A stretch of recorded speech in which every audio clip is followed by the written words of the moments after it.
এই হাসরের ময়দানে আল্লাহ রাব্বুল আলামিন মুমিন বান্দাদেরকে আল্লাহর নিজের আরশের ছায়ার নিচে, যেই দিন আল্লাহর আরশের ছায়া ব্যতীত আর কোনো ছায়া থাকবে না হাসরের ময়দান, সেই দিন আল্লাহর আরশের ছায়ার নিচে 7 শ্রেণীর মানুষকে আল্লাহ রাব্বুল আলামিন ছায়া দান করবেন। সুবহানাল্লাহ বলবেন না? তার 1 নম্বর হচ্ছে ইমামুন আদেল, ন্যায়পরায়ণ শাসক, ন্যায়পরায়ণ সরকার, ন্যায়পরায়ণ রাষ্ট্রপ্রধান।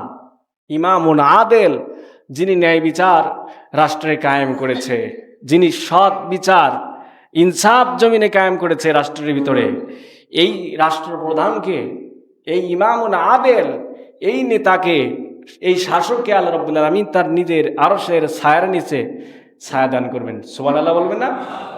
ওয়াশাবুন নাশা ফি ইবাদাতিল্লাহ, ওই যুবক, যেই যুবক যৌবন বয়সে আল্লাহর ইবাদত করে। যৌবন বয়সের ইবাদত, যুবক বয়সের ইবাদত আল্লাহর কাছে বেশি প্রিয়। আপনি একটা সেক্টরে চাকরি নিতে যান, সামরিক বাহিনী বলেন, একটা কোম্পানি বলেন, আপনাকে নির্দিষ্ট একটা বয়স তারা দেখবে, এই বয়সের ভিতরে আপনার যোগ্যতা আছে কিনা। আবার নির্দিষ্ট একটা সময় পরে, একটা বয়স পরে আপনাকে চাকরি থেকে রিজাইন দেওয়া হবে, চাকরি থেকে আপনাকে বিদায় দেওয়া হবে, আর বাকি জীবন সেই চাকরির পেনশন ভাতা সরকার আপনাকে দেবে। তার মানে কি বোঝা গেল? যুবক বয়সের এই সময়টা আল্লাহর কাছেও প্রিয়, দুনিয়ার মানুষের কাছেও কি মূল্যবান। সুবহানাল্লাহ বলবেন না? ওয়াশাবুন নাশা ফি ইবাদাতিল্লাহ, ওই যুবক, যেই যুবক তার যৌবন বয়সে আল্লাহর ইবাদত করে কাটিয়ে দিয়েছে। বলি সুবহানাল্লাহ।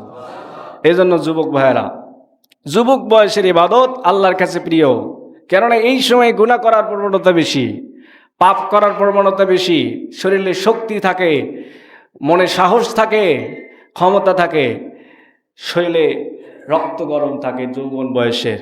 এই জন্য এই বয়সে যারা এই সমস্ত পাপাচার থেকে বিরত থেকে আল্লাহর ইবাদতে কাটিয়ে দিতে পারে, এই যুবকদেরকে আল্লাহ রাব্বুল আলামিন আরশের ছায়ার নিচে আল্লাহ রাব্বুল আলামিন ছায়া দান করবেন। সুবহানাল্লাহ বলেন।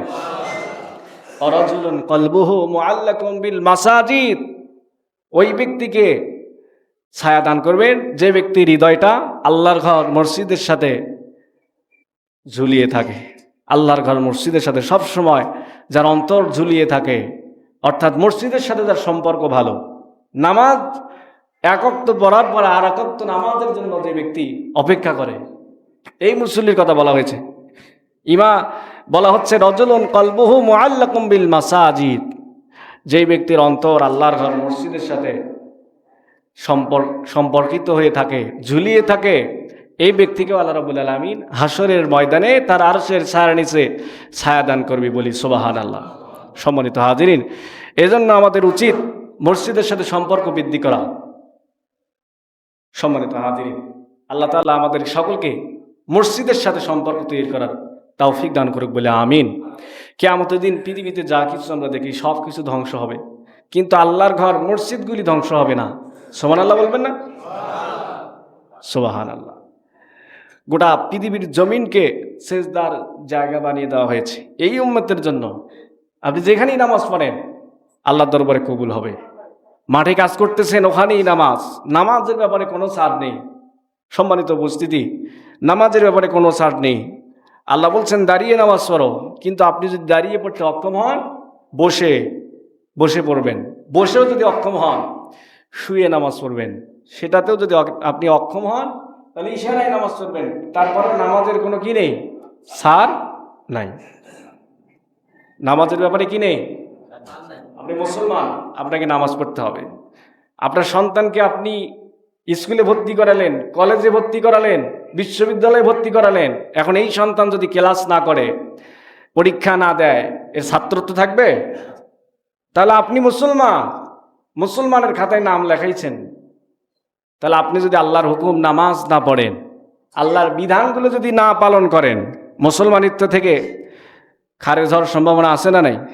এই জন্য একটা হাদিস এসেছে, মুসলমান এবং কাফের এই দুই ব্যক্তির মাঝে পার্থক্য হলো নামাজ। সুবহানাল্লাহ বলবেন না? এই জন্য দেখবেন আমরা তো জন্মসূত্রে মুসলমান, যারা কালেমা পড়ে মুসলমান হয় নও মুসলিম, এরা আপনাদের থেকে বেশি ধর্মভীরু। আমরা যতটুকু ধর্ম পালনে সচেতন, তার থেকেও যারা দেখবেন নবমুসলিম, নতুন ইসলাম ধর্ম গ্রহণ করেছেন, দেখবেন এই মানুষগুলো আমাদের থেকেও বেশি কি ধর্মীয় অনুশাসন মেনে চলার চেষ্টা করে। সম্মানিত উপস্থিতি, আসুন আমরা ব্যক্তি জীবন পরিশুদ্ধ করি।